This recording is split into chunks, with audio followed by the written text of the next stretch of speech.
Locked On Podcast Network and Odyssey present Locked On Sports Today. The 49ers dominated the Super Bowl champs on Monday night. Where did it all go wrong for the New York Mets? Again. And the Eagles are where they are because Nick Sirianni took over what Doug Peterson started. I'm Peter Bukowski, starting your day with the can't-miss stories and biggest debates in sports. You're Locked On Sports Today. Searching all major sports. Found. Let's start with the biggest story. The LA Rams might be Super Bowl champions, but they just can't seem to beat the San Francisco 49ers. Well, except, of course, in the playoffs last season. This, a 24-9 Monday Night Football win in classic 49ers fashion. Jimmy G did just enough, and the defense was incredible. Pick 6 against Matthew Stafford, a couple of fumbles. It was domination, as has been the case in this rivalry. Kyle Shanahan now 8-4 against his buddy Sean McVay. We are joined by my buddy Brian Peacock from Locked On 49ers. And Brian, why have the 49ers been able to do this so consistently against the Rams? Well, it is convenient when you leave out the NFC Championship game, which is the most important game they've played. I think the 49ers would trade almost all of those for it, although they needed to win the Week 17 last year to get into the playoffs to even be in the NFC Championship game. I don't know what it is, and the ownership is interesting. First of all of Kyle Shanahan's defense, or all of Kyle Shanahan's teams since he showed up in 2017 that were good, were led by the defense. And that was the story again here tonight. And the 49ers might have the best defense in the league. Yep. And on Monday Night Football, the 49ers offense was at least good enough to showcase that defense because they didn't keep putting the defense back on the field over and over again. So that was really important for the 49ers to put up some semblance of an offense, to see Jimmy G drop a couple of dimes in there. And you know, I always call Jimmy Garoppolo aggressively intermediate. Everything is just in that zone, and the windows are small, and sometimes it goes bad. But when it goes well, it looks well orchestrated, and they are able to put up enough points like they did tonight. And by the way, almost another pick 6 too by Fred Warner in that game. But when Eric Crocker and I, the co-host of Locked On 49ers, talked about this game and the keys to victory, we said, Matthew Stafford is going to throw the ball to the 49ers. Can they take advantage of those mistakes? And they did in this game. And I think that was one of the biggest keys. And when you put Stafford up against the wall, he's just going to start slinging. And that's what the 49ers defense did, is they made things difficult. So he had to try to make a play. And when it's Cooper Kupp and that's it on offense, that's really tough for Matthew Stafford and the Los Angeles Rams. And the 49ers can do enough. And Kyle Shanahan was able to scheme some things open. Big run from Jeff Wilson, huge play from Deebo Samuel in that game. And they didn't need a whole lot else from the offense because the defense was so good. Yeah, Jimmy Garoppolo's final stat line looks a lot better because of a 57-yard catch and run. That was all Deebo Samuel. It was he turned a near pick 6 into a 57-yard touchdown. And then another where Kyle Juszczyk is wide open. That's play design. Jimmy Garoppolo just has to make a marginally on-target throw. I don't mean this to all besmirch Jimmy G, but that this is what we've been seeing now for years, that this marriage works because he can press the buttons and they can do the thing. I want to ask you about this defense because the Rams, Allen Robinson comes in. There's this fanfare about, what they can be when they have this other guy opposite Cooper Kupp. And they have just not looked the same this season. In this game, how much of that is, the Rams just aren't the same versus this 49ers defense just flying around and making life miserable for a team that right now doesn't have a very good offensive line and just doesn't have a lot of answers right now? Yeah, I think the Rams just overall are a worse team than they were last year when they won the Super Bowl. It's too important, the offensive line, to just be like, they got Stafford and Aaron Donald and Jalen Ramsey. They're going to be okay. Like, offensive lines are pretty darn important, and we saw that tonight. So that's one of the biggest keys for this team, and they lost some other pieces, and it's nice that they brought in Bobby Wagner, but they don't get consistent enough pressure up front outside of Aaron Donald. They lost some pieces in the secondary, and I think they'll still be in it, but it was so important for the 49ers in this game to help out their defense and show the kind of team they can be, playing complementary football, run the ball a little bit, facilitate your playmakers on offense, and still play that amazing defense. And the 49ers, that's what got them through the playoffs last year. It's what got them by the Green Bay Packers to the NFC Championship game last year. And we're seeing it now finally in week 4 on Monday Night Football. You just cannot get through a spot without bringing up the Packers and the 49ers in the playoffs. Brian, thanks, man. Stay up to date all year on the San Francisco 49ers by subscribing to Locked On Sports Today and the Locked On 49ers podcast on the Odyssey app, YouTube, or wherever you get podcasts. Thanks for making Locked On Sports Today your first listen. Coming up, where did it all go so wrong for the New York Mets? Now on to Sleeper. Sleeper is the fastest growing fantasy platform today. It's not hard to see why they're constantly adding new features. Just launched 22 new features, including an over-unders game integrated right into the fantasy app. I'm already using Sleeper for my fantasy games. You probably are too, which means while you're checking the waiver wire, or you're proposing a trade, or you're declining your buddy's stupid trade, you could be playing their over-under game. In any sport, just take 2 or more players and pick their over or their under projections, like rushing yards for running backs. Then choose the amount of money you want to enter into the contest. If you pick correctly, you can win anywhere from 2 times to over 20 times the money you put in. And it's all right in an app you're already using. Or if you're not using, you should be using, because Sleeper is the best app for your fantasy football league. Plus, I'm making it easy and I'm making it better. Join our listener group, sleeper.com/lockedon today, and Sleeper will automatically match your first deposit up to $100. Again, go to sleeper.com/lockedon today and you'll get a $100 match on your first deposit. Terms and conditions apply. See Sleeper's terms of use for details. Dolphins quarterback Tua Tagovailoa has been ruled out for Sunday's game against the New York Jets as he continues to progress through concussion protocol. Coach Mike McDaniel expanded on Tua's status. Yeah, this is something that it's too early to give a definite timeline. I can comfortably say that he'll be out for this game against the Jets, but anything beyond that, we're just focused on making sure he's at optimum health and then crossing that bridge. So it's a little early for definitive timelines beyond that. The Denver Broncos lost running back Javonte Williams for the rest of the season. It was reported Monday Williams tore his ACL and LCL in his right knee. This is a serious knee injury. Broncos head coach Nathaniel Hackett did not give the specifics of Williams' injury, but said he will miss the remainder of the season. On top of a huge blow to their offense, the Broncos also lost a key member of their defense. Linebacker Randy Gregory will have arthroscopic surgery on his right knee in the coming days. Hackett did not say if they would place Gregory on injured reserve. Minnesota Timberwolves star Karl Anthony-Towns was hospitalized last week with a throat infection that caused him trouble breathing and forced him to be on bed rest for days, according to an ESPN report. Towns, who missed all of the Timberwolves training camp, said he didn't get clearance to walk until Saturday when he attended a team event. Timberwolves coach Chris Finch said Monday that Towns wouldn't play in Tuesday's preseason opener against the Heat in Miami as he works on ramping up his conditioning. All this comes after an offseason in which Towns had stem cell treatment and platelet-rich plasma injections in both knees, his left ankle, left wrist, and right finger. That is a lot of work on a big body. Tony LaRussa is stepping down from managing the Chicago White Sox due to health concerns. LaRussa, who turned 78 today, hasn't managed a game since abruptly leaving Guaranteed Rate Field on August 30th after doctors told him he needed to undergo further testing related to a heart issue. Nick Morosky from Locked On White Sox has more. Tony LaRussa is retiring once again. His second stint as the Chicago White Sox manager is over. Hey, I'm Nick Morosky for Locked On White Sox. Tony LaRussa was hired in the fall of 2020. It was an odd decision. We're finding that it wasn't necessarily GM Rick Hahn's decision, but Tony LaRussa was brought back. White Sox won the division in 2021, won 93 games, but were quickly bounced in the ALDS. LaRussa came back in 2022. Sox grossly underperformed. There were fire Tony chants at the ballpark. It was a very disappointing season. Tony LaRussa battling some health issues. He's been on medical leave since August 30th.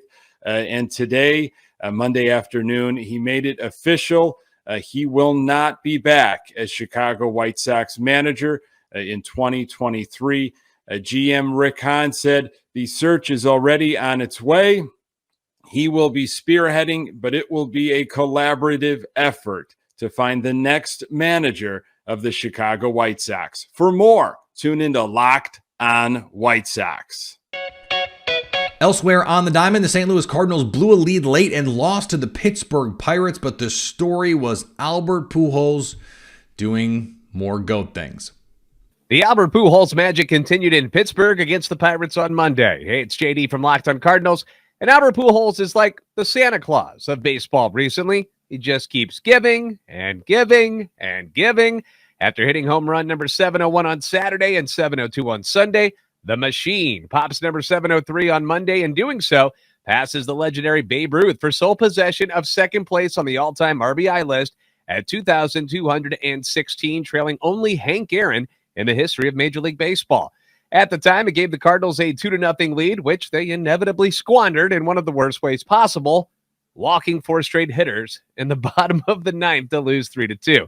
That's a little embarrassing, but this game will be remembered more for another record-breaking moment by Albert Pujols than it will for who won or lost it. For more in-depth Cardinals content, be sure to join us Monday through Friday on Locked on Cardinals. After what seemed like a season in which the New York Mets were going to cruise to the NL East title, they are now looking up at the Atlanta Braves after a 3-game sweep over the weekend. Just 3 games left for the Mets, and their magic number is 1 if they still want to try and win the division. Joining me now from Locked on Mets, Ryan Finkelstein. And Ryan, how did we get to this point with the Mets when about a month ago they looked golden? Well, they didn't take advantage of their schedule in September. It's that simple. They beat the Dodgers at the end of August leading to September, and they had a 3-game lead in the Braves, and they had the easiest schedule in baseball. And they lost a lot of games to sub-500 teams, and they put themselves in this position. They did have an opportunity to control their destiny. Win one in Atlanta, and you control your fate. They did not win a single game in Atlanta, and here we are. Yeah, to start September, they dropped 2 to Washington and 1 to Pittsburgh. They got swept by the Cubs. And then, you lose a game to Oakland, to the Marlins, and then you get swept by the Braves. Like, the answer is you don't win the games you're supposed to win, right? So how do you feel about this team as they move into – they're going to be in the playoffs.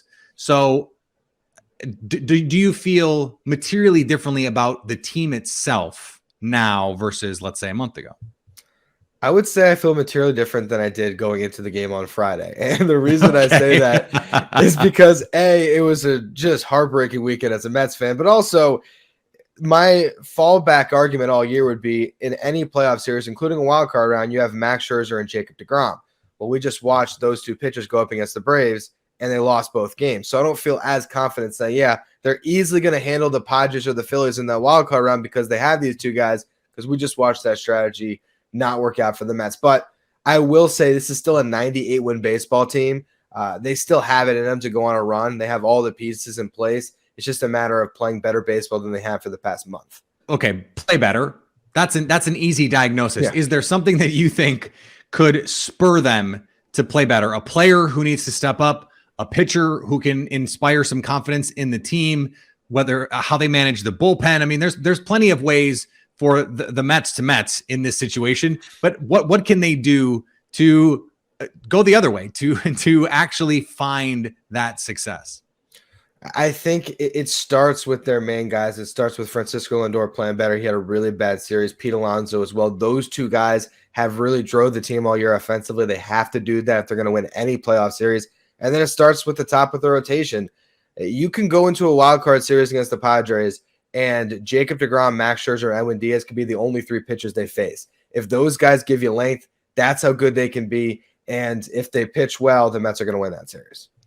Yeah, you don't expect you look at that Brave series for Scherzer and deGrom to combine give up 7 runs in must-win games. Those are not the pitchers. That's not the caliber of pitchers those guys are. So if you're a Mets fan, don't you just kind of have to say, well, I think those guys will be better, or we need them to be better. And if they aren't, then we just didn't deserve to win those games. That's why those guys are on this team. 1,000% the case. You need those two guys to be the best pitchers in baseball like they've been throughout their careers. And there's no reason that they can't bounce back after a bad start in Atlanta. It's a tough ballpark. It's a really good team the Braves have, and they're not going to face that level of team until the divisional round potentially, where they'll face maybe a better team in the Dodgers. How could this all end that would make it seem worth it? Does it have to be a World Series? To me, at this point, it's get into that series against the Dodgers and make it a long series. I think if they end up getting bounced in the wild card round, the 98-win season or however many wins they finish with, it's all going to get flushed away. It's going to feel like a failure. Get into the divisional series, push it to a Game 5, and I think this is a successful season for the Mets. Stay up to date all postseason on the New York Mets by subscribing to Locked On Sports Today and the Locked On Mets podcast on the Odyssey app, YouTube, or wherever you get podcasts. Coming up, the Philadelphia Eagles are where they are because of the coach they beat on Sunday. The Philadelphia Eagles are the only remaining undefeated team and look like the favorites in the NFC right now to go to the Super Bowl. Nick Sirianni has done well at the helm, but as Gino Camilleri and Louis DiBiase of Locked On Eagles point out, they owe a lot of thanks to the coach they beat on Sunday. It embodied what Doug set up for Nick Sirianni to then take the reins on. And the quote he said to Jalen Hurts, when he was talking to Jalen Hurts, and Jalen said, "I wouldn't be here without you, Doug," when he was talking to him. And I mean, that's exactly right. This franchise wouldn't be in the position it is in today. We wouldn't have, like the sweater I'm wearing right now, we wouldn't have a Super Bowl without Doug Peterson.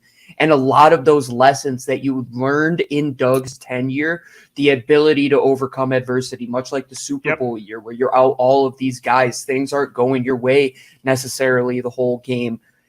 Nick Sirianni has put his little flavor to it, but the building blocks are there, and you have seen the evolution of how far they have come as a franchise. And I know Jacksonville, they looked much better than they have in the past.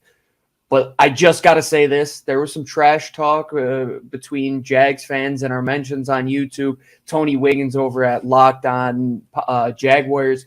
I wore this for a reason, Super Bowl 52. This is just a reminder of what would have happened if they played in that Super Bowl, a reminder of what happened in 2014, a reminder of what happened in 2018, and a reminder of what happened today. You got to learn to walk before you can run. And the Eagles, they're running right now. They're clearly the seasoned winner teams between those two teams, for sure. What Doug Peterson started, but what Nick Sirianni did last year in 2021 and this year too. Gino, it was just awesome to see them. I didn't get the Doug Peterson firing in the first place. It seemed obvious to me this was a Carson Wentz problem. And that was before the reporting that essentially agreed this was a Carson Wentz problem. This was an organization that didn't know where to turn, but had paid Carson Wentz all of this money. Doug Peterson ultimately becomes the fall guy, and it turns into a situation where you just blow it up. Because if you're Howie Roseman, you have the rope, you have the runway to do that. But we've seen what Carson Wentz has been since he left Philadelphia, and now we get to see what Doug Peterson is too. We saw during that Super Bowl stretch, he dialed every right dial to the proper frequency. He pushed every possible right button. The Phillies special, the fourth down aggressiveness, helping lead Nick Foles to the promised land over Tom freaking Brady. And now he is helping to turn around a moribund franchise after one of the lowest seasons we've seen from even by Jaguar standards in the NFL after the debacle with Urban Meyer. Doug Peterson was and is a really good football coach, and I think would be leading the Eagles to the same sort of success they're having in Philly now. Philly is not going to, it's no backsies for them. Nick Sirianni is their guy, and he is leading them in the right direction as well. But Doug Peterson is proving he got an unfair shake in Philly, and I hope he continues to lead Jacksonville back to be a respectable NFL franchise, which they have not been in quite some time. And finally, cheating in sports, it would seem, even stretches to competitive fishing. This story is unbelievable. If you haven't seen the video, go find it. At a walleye competition on Lake Erie last week, tournament director Jason Fisher cut open the winning catch of 5 walleye to find lead weights and even pre-prepared fish fillets inside of them. Video of the event shows Fisher urging winning angler Jacob Runyon to leave for his own safety as people hurled expletive-laced insults at him. Fisher told reporters that he cut the fish open because they appeared heavier than typical walleye of that length. If you can't trust fishing, what can you trust? Oh, that's right. Fishermen, notorious for exaggerating their catches. This is a little on the nose. Thanks for making Locked On Sports today your first listen. Now go find your favorite team's Locked On podcast and make them your second listen. Coming up on tomorrow's show, who will be in the best position heading into the Major League Baseball postseason? So at least until tomorrow, stay locked on sports today. Locked On Podcast Network and Odyssey present Locked On Sports Today.